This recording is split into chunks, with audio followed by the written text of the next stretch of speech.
안녕하세요. 곽복선 교수입니다. 오늘은 중국 역사 속의 라이벌 이세민과 두건덕이라는 제목으로 말씀드리겠습니다. 중국 역사에서 명군 중에 명군, 그러면 바로 당태종 이세민이 손꼽힙니다. 그런데 두건덕이라는 이름은 들어보셨나요? 사실 중국 역사를 잘 알지 못하시는 분들에게는 이 두건덕이라는 이름이 약간 생소하실 것입니다. 당태종이 당나라를 세울 때 가장 위협이 됐던 세력이 바로 두건덕입니다. 또한 당나라가 제대로 쓰려면 이 두건덕을 없애야 했는데 가장 없애기 어려웠던 세력이 바로 두건덕입니다. 실제로 두건덕과 이세민은 나이 차이가 많이 집니다. 그리고 가문도 전혀 다릅니다. 두건덕은 대대로 농사를 짓는 집안에서 태어났습니다. 그래서 그는 어려서부터 나이 40이 될 때까지 농사꾼이었습니다. 반면에 이세민은 그의 아버지 당고조 이연이 수나라 황실에서 상당히 높은 벼슬을 했습니다. 지금으로 치면 산서성 태원에서 산서성 성장급에 해당하는 그런 벼슬을 하고 있었습니다. 그래서 귀족 가문에 태어난 것이죠. 이세민의 어머니인 두태우는 실제로 북주의 황가의 여자였습니다. 아주 빵빵한 그런 집안이었죠. 두건덕은 573년에 태어났고요. 이세민은 599년, 속설에 따라서는 598년이라는 설도 있습니다. 599년에 태어난 것으로 보면 22살의 차이가 납니다. 예전으로 치면 두건덕이 아버지뻘이죠. 그래서 야사에서는 두건덕의 성이 두시기 때문에 이세민의 어머니 두태우와 혹시 친척이 아닐까? 이런 이야기가 있지만 전혀 관계가 없는 이야기입니다. 이세민은 그의 나이 불과 18살 때에 아버지인 이연을 부추겨서 반란을 일으킵니다. 그 당시 수나라는 수양제 말기에 혼란 속에 쌓여 있었기 때문에 어리지만 천하가 움직이는 상황을 정확히 꿰뚫어보고 있었던 이세민은 주저주저하는 아버지를 부추겨서 반란을 일으킵니다.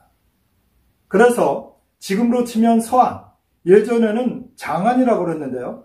그 지역을 지금 관중이라고 그럽니다. 이 관중 땅을 장악하면서 당나라를 세우게 됩니다. 그때가 616년입니다. 그런데 두건덕은 사실 어린 시절에 수문제의 통치를 받았기 때문에 수나라에 대한 반란의 의사가 전혀 없었습니다. 수양제가 고구려 정벌을 하기 위해서 군대를 모집했을 때 그는 나이가 40살임에도 불구하고 군대에 응모했고 200명을 이끄는 군관이 됐습니다. 그러나 역사의 방향은 참으로 기묘한데요. 원정을 가려는 순간에 엄청난 기근이 들면서 각지에서 농민들이 반란을 일으켰습니다. 그때 고사달이라는 사람이 반란을 일으키는데요. 이 두건덕도 형세를 판단해 보니까 도저히 안 될 것 같았습니다. 그래서 고사달 밑으로 들어갑니다. 즉 반란군의 일부가 된 것이죠. 그 이야기를 들은 두건덕의 고향, 이 두건덕은 하북성에서 태어났는데요. 그 고향에서 두건덕의 가족들을 전부 다 죽였습니다. 그러니까 두건덕은 더 이상 돌아갈 데도 없었고 자기 부하들을 이끌고 아주 강력하게 이제 싸우기 시작했습니다. 두건덕은 원래 농민 출신이었지만 상당히 머리가 있는 사람이어서 특히 전략을 잘 세웠습니다. 그리고 싸움도 잘했습니다. 이 체격도 굉장히 우람했기 때문에요. 그런데 고사달이 이 두건덕의 말을 듣지 않고 전쟁을 벌이다가 결국 전장에서 죽고 그 남아있는 부하들을 이 두건덕이 맡게 됐습니다. 그래서 군세가 갑자기 몇천 명으로 불어났고 몇천 명을 이끌고 본인이 이제 직접 이 반란을 하게 됐습니다. 그런 상황 속에서 그는 인근에 있는 현들을 점령하기 시작했고 지금으로 치면 하북성 전체를 다 자기 판도로 넣었습니다. 그리고 나서 국가를 세워서 하나라라는 국가를 세웠고 본인이 왕위에 올랐는데요. 당시의 형세를 보면 관중에 있던 당나라, 즉 고조 이연과 그의 아들 이세민의 당나라와 바로 옆에 하남성의 수나라의 귀족 출신인데요. 왕세충이라는 사람이 세운 나라가 있었습니다. 그거는 하남성에 있었고요. 하남성에 붙어있는 게 하북성인데요. 거기가 바로 두건덕의 판도였습니다. 왕세충은 사실 귀족 출신이고 또 이 고관 출신이어서 이 부패한 사람이고 그래서 실제로 위협이 되지 않았습니다. 가장 강력한 위협은 두건덕이었는데요. 두건덕은 싸울 때마다 승리했습니다. 역사가인 뻐양이 이세민도 높이 평가하지만 두건덕도 굉장히 높이 평가했습니다. 그가 두건덕의 죽음에 대해서 쓴 글에 보면 두건덕은 정말 역사가 정말로 선한 사람을 세운다면 두건덕이 황제가 됐어야 맞다. 이세민은 젊은 날에 자기 마음에 들지 않고 자기에게 반하는 세력이 있으면 깡그리 하나도 남기지 않고 다 섬멸했고 심지어는 한 마을을 전부 다 불태워서 죽인 경우도 있습니다. 그런데 두건덕은 그러지 않았습니다. 그는 자기를 모해했고 자기를 죽였던 수나라 관료들에 대해서도 굉장히 인자했습니다. 그는 전쟁터에서 마주쳐서 끝까지 싸웠던 수나라 장수들을 생포한 경우에도 본인이 끝까지 내가 죽겠다 그러지 않는 한은 다 살려줬습니다. 옆에 있는 부하들이 죽여야 됩니다. 우리랑 저렇게 싸맸던 놈이고 우리를 죽이려고 했던 놈인데 왜 안 죽입니까? 이럴 때마다 두건덕은 뭐라고 이야기했냐면 저 사람은 수나라에 충성스러운 사람이다. 나도 저런 부하가 필요하다. 그가 무슨 잘못이냐? 수나라에 충성한 게. 지금 내 밑으로 온다면 나에게 충성하지 않겠느냐? 대단한 생각이죠. 그리고 여러분 잘 아시는 당나라의 명장 서세적이 있는데요. 나중에 워낙 공이 높아서 성을 이씨를 하사받습니다. 그래서 이세적이 되는데요. 이 서세적도 실제로 두건덕한테 생포되었습니다.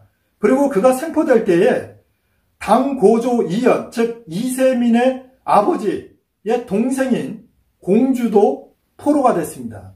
즉 당고조 이연의 여동생이 포로가 됐는데요. 이세민의 고모죠. 손끝 하나 되지 않고 굉장히 대접을 잘했습니다. 그리고 서세적도 두건덕이 회유해서 가장 중요한 참모로 삼았습니다. 그리고 그에게 병권을 줬는데요. 서세적이 차마 두건덕을 죽이지는 않고 1년 후에 다시 이세민 쪽으로 도망갑니다. 그런데 그때 도망갈 때 자기 아버지를 남겨놓고 도망갑니다. 가족들을 데리고 갈 수가 없었겠죠. 그래서 부하들이 저런 나쁜 놈, 우리 대왕께서 저를 살려줬는데 어떻게 저렇게 배반을 하고 도망가느냐. 중요한 직책까지 줬는데 저 아버지랑 다 죽여야 됩니다. 가족들을. 이렇게 이야기했는데 두건덕이 뭐라고 했을까요? 참으로 현대인다운 사고입니다. 야, 아버지가 무슨 잘못이 있느냐. 그 잘못한 건 아들이지. 그 아버지와 가족들이 무슨 잘못이 있느냐. 다 살려주라. 그리고 이 부자 간에 떨어져 있으면 안 되니까 돌려보내라. 서세적이 있는 쪽으로 보내라. 이거 지금 사람도 그렇게 생각 못합니다. 그쵸? 그 정도로 아주 인자했습니다. 그리고 공주도 완전히 공주의 대접을 해서 당고조에게 돌려보냅니다. 그래서 거기에 감동한 이연이 실제로 당신이 나한테 항복하면 내가 정말로 왕으로서 잘 살게 해주겠다. 이렇게까지 얘기할 정도였습니다. 그러나 두건덕은 항복하지 않았죠. 그건 그거고 나는 반드시 천하를 제패하겠다. 이렇게 이제 생각을 한 것입니다. 그래서 그가 왕위에 올랐을 때가 616년이고 나라 이름을 617년에 하나라로 했고요. 621년에 당고조에게 사로잡히는데요. 바로 이세민과 운명을 건 전쟁을 벌입니다. 그 당시에 두건덕을 못 살게 했던 사람이 왕세충이랑 이세민인데요. 이 왕세충이 이세민에게 굉장히 쫓기게 됐습니다. 그래서 나라가 거의 망할 정도가 되니까 사실 원수관계에 있던 두건덕에게 구원을 요청합니다.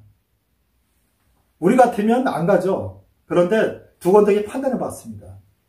지금 관중 땅에 이세민이가 있고 그 중간 하남 땅에 왕세충이 있고 그리고 하북 땅에 내가 있는데 만약에 왕세충이 없어지면 우리 사자성어에 그 말 있죠. 순망치한. 이 입술이 없으면 이가 시립다 이런 뜻인데요. 왕세충이 없어지면 내가 굉장히 어려워지지 않겠냐. 그러니 우리가 가서 도와주자. 부하들의 반대를 무릅쓰고 10만의 대군을 이끌고 도와주러 갑니다. 그런데 가는 길에 그 당시에 두건덕을 공격한 그런 또 한 세력이 있었습니다. 한 3만 명의 정병을 끌고 있었던 사람인데요. 결국 두건덕이 황하를 건너가서 거기를 격파합니다. 격파하고 나서 그가 다시 왕세충을 도우러 갔는데 이게 패착이었습니다. 지금으로 치면 하남성 영양현, 지금은 영양시가 됐는데요. 영양시 사수진에서 전쟁이 벌어지는데요. 그 당시 이세민의 병력은 불과 3,500명이었습니다. 두건덕은 10만의 대군이었는데 왜 두건덕이 참패했을까요? 두 가지 원인이 있는데요. 이 두건덕은 사람이 인자해가지고요. 본인도 굉장히 검소했습니다. 마흔이 되도록 어려운 농촌에서 자랐기 때문에 그는 사치를 전혀 몰랐습니다.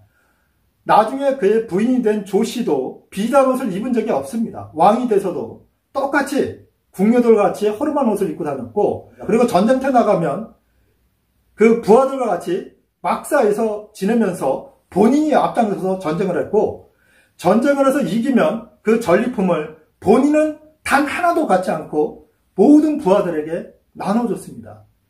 그런데 이게 패착이었습니다.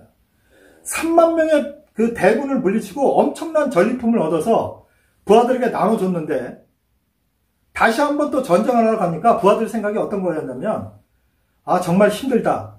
이제는 좀 돌아가서 쉬고 싶다. 그리고 이렇게 많이 얻은 전리품, 이거 우리가 또 전쟁터에 나가서 죽으면 이게 무슨 소용이 있냐.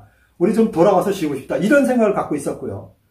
두 번째는 그가 데리고 있었던 병사들이 이세민이가 갖고 있었던 병사들처럼 정예부대가 아니었습니다. 숫자가 10만 명이지만 대부분 농사를 짓던 사람들이었기 때문에 몇 년 동안 전쟁을 했다고 해도 실제로 정예병을 당할 수가 없었죠. 그리고 운이 안 좋으려니까 그 사수진에 하필이면 그날 안개가 자욱하게 꼈습니다. 그러니까 이세민의 병력이 3만 5천인지 3,500인지 35만인지 판단을 할 수가 없었던 것입니다. 그 상황 속에서 이세민이 3,500의 기병대를 이끌고 급습합니다. 그래서 서로들 이걸 막아야 되는데 두건덕이 아무리 명령을 해도 말을 듣지 않고 다 퇴각을 합니다. 도망갑니다. 그래서 이세민의 군대가 3번을 공격하는데요. 3번 다 엄청나게 많은 병력들을 죽였고, 마지막 3번째는 두건덕의 부하들이 앞을 다투어 도망가면서 왕이 도망갈 길이 막히고 말았습니다. 그래서 할 수 없이 두건덕이 돌아서서 싸움을 했는데요. 운명의 장난이라고 할까요? 그의 백마가 갑자기 쓰러졌습니다. 그러니까 위에서 싸움하다가 말이 쓰러지면 어떻게 됩니까? 그냥 땅바닥에 내동댕이 쳐지면 아무리 용맹하고 힘이 센 사람도 방법이 없습니다. 그렇죠? 적군이 다 창으로 찌르려고 그러니까요. 그래서 거기서 이제 결국은 사로잡혀서 장안으로 끌려갑니다. 그런데 당고조와 이세민이 고민했습니다. 왜냐하면 당고조는 비록 적이지만 백성들에게 인망이 높았고 실제로 인자하고 후덕한 사람이어서 자기 동생까지 살려줬지 않습니까? 그리고 이세족도 그렇게 보내주고 가족들도 다 살려주고 실제 그런 일이 한두 번이 아닙니다. 이 두건덕은 적장들을 사로잡았을 때 전부 다 살려줬습니다. 죽인 적이 없습니다. 그리고 부하들이 도망을 가도 다시 모아서 자기 밑으로 하지 절대로 가서 죽여라 뭐 이런 게 없었습니다. 너무나 인자했고 실제로 전쟁도 잘했지만 백성들을 사랑하는 마음이 강했기 때문에 귀족 출신이었던 이세민과 이연보다도 백성들은 사실 두건덕을 따랐습니다. 여러분 같으면 어떻게 하시겠습니까? 왕세충은 똑같은 시기에 사로잡혔는데요. 귀족 출신이고 고관을 지낸 자여서 백성들한테 신망이 없었습니다. 백성들을 아끼는 마음도 없었고 본인이 그 모든 걸 챙기는 이런 스타일이었기 때문에 두건덕과는 반대 스타일이었죠. 그래서 왕세충은 살려줬는데 두건덕은 장안 시인에 끌고 나가서 참여합니다. 49살에 죽는데요. 이세민과 이연이 만약에 두건덕이 왕세충 같은 자였으면 살려줬을 것입니다.